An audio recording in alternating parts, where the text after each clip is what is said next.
ভক্তবৃন্দের চরণে প্রণাম, গুরুদেব এবং সর্বোপরি ছিল প্রভুপাদের চরণে প্রণাম নিবেদন করে কৃপা আশীর্বাদ প্রার্থনা করতে। আজকের আমাদের ভাগবতম প্রথম স্কন্ধের 4th অধ্যায় শ্লোক নাম্বার 10। আপনারা শ্লোকে দেখেন সেই ঋষিরা জানার কৌতূহল, তো সেই পরীক্ষিত মহারাজ কেন গেলেন গঙ্গার তীরে সেই নিয়ে আপনারা শ্লোকে দেখেন।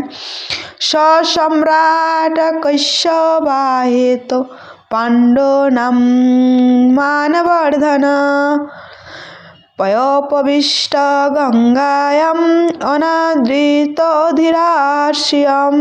অনুবাদ: তিনি ছিলেন এক মহান সম্রাট, তার রাজ্যের সমস্ত ঐশ্বর্যে তিনি ছিলেন অধীশ্বর।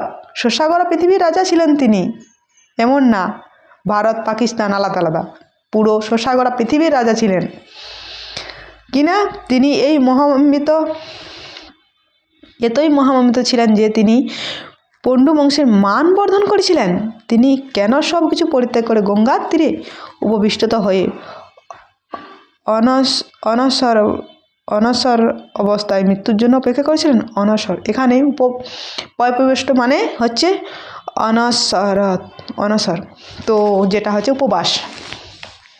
কেন তিনি রাজ্য ছেড়ে গঙ্গার তীরে উপবাস করলেন? কেন? এখন তো নেতা মন্ত্রীরা উপবাস করে কিসের জন্য? না, ভোটে জিতার জন্য। কারণ ভোট যাতে আমার কাছে বেশি আসে সেই দিনই কী করে না, ছোটাছুটি করে, কোথায় কালীর মন্দিরে যাব, কোথায় এই মন্দিরে যাব কি না, সেখানে উপবাস থেকে একটু পুজো টুজো করে যেন আমি এই ভোটটা জিততে পারি। দেখুন, তিনি পৃথিবীর শশাগরা রাজা ছিলেন পরীক্ষিত মহারাজ। তিনি সমস্ত রাজ্য ছেড়ে উপবাস করেছেন কিসের জন্য? না রাজ্য ছাড়ার জন্য উপবাস করে গঙ্গার তীরে গেছেন কিসের জন্য? না দেহ ত্যাগ করার জন্য, মানে দেহ যদিও না অভিশপ্ত ছিল, তো সেই এর জন্য তিনি গঙ্গার তীরে এসেছিলেন। তিনি জলও পর্যন্ত গ্রহণ করেননি। অনেকে আছে অনেক ব্রত করেন, কেউ আবার ব্রত পছন্দ করেন না উপবাস থাকতে। আরে সব কিছু ঠিক আছে, আপনাদের এই ভোজন সাধন করবো, হরিনাম করবো, কিন্তু খাওয়া দাওয়া এই উপবাস থাকবো না। আর কেউ অনেক উপবাস করছে, কেউ মঙ্গলবার করছে, পালন করছে। দেখুন, কেউ আবার এই যে চন্দ্র সূর্য মানে অমাবস্যা খায় না, অনেকে উপবাস করছেন। কেউ একবেলা খেয়ে থাকছে, কেউ বিভিন্ন রকমের উপবাস করছেন। আবার উপবাস মাসে যেমন একাদশী ব্রত, তো এই উপবাসটা কি না ভগবানের নিকটে যেগুলো শাস্ত্রে আছে, সেই উপবাস যেগুলো ভগবানের নিকটে বাস করা, সারাদিন কিনা ভগবানের সেবা করা, ভগবানের রান্না করা, ভগবানের পুজো করা, ভগবানের নাম জপ করা, তো ভগবানের নিকটে বাস করা সেই দিন। আর অন্য কিছু কাজ না সেই দিন। সমস্ত কিছু কুচিন্তা এবং বাক্যকে সংযত করতে হবে, মনকে সংযত করতে হবে। মৈথুন নিষেধ, এই সকলগুলো নিষেধ করে কেবলমাত্র ভগবানের জন্য সময় দেওয়া। তো পনরিদন্তর একাদশী ব্রত, সেটা সমস্ত যে সমস্ত আর ব্রত আছে সেই সমস্ত ব্রতর ঊর্ধ্বে হচ্ছে একাদশী ব্রত। তো একাদশী ব্রত করলে হবে, তো সেরকম তো উপবাস। এবং কি না এখানে বলছেন যে তিনি উপবাস করেছিলেন, তো তিনি জল পর্যন্ত গ্রহণ করতে। পরীক্ষিত মহারাজের অনেক কাহিনী আছেন, আমরা যদি যাই অনেক আমাদের সময়ও লাগবে।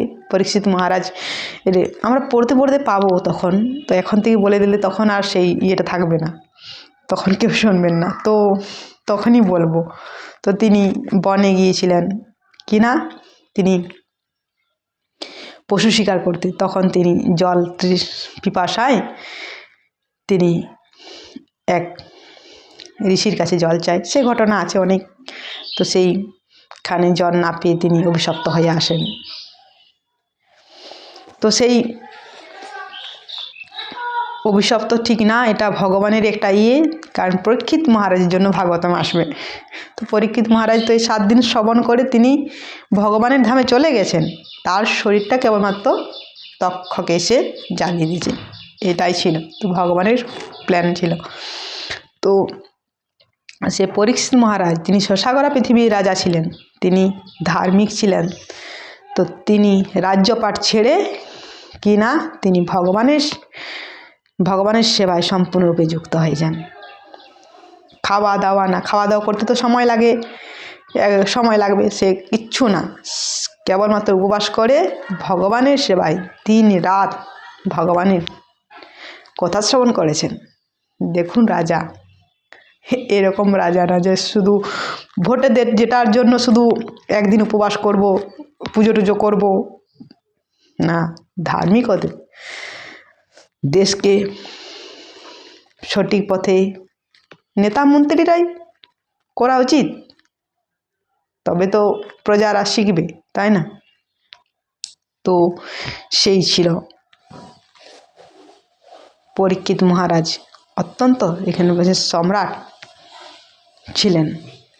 তো বাকিটা আমরা পরের শ্লোকে আসবো, 5 মিনিট হয়ে গেল। হরে কৃষ্ণ।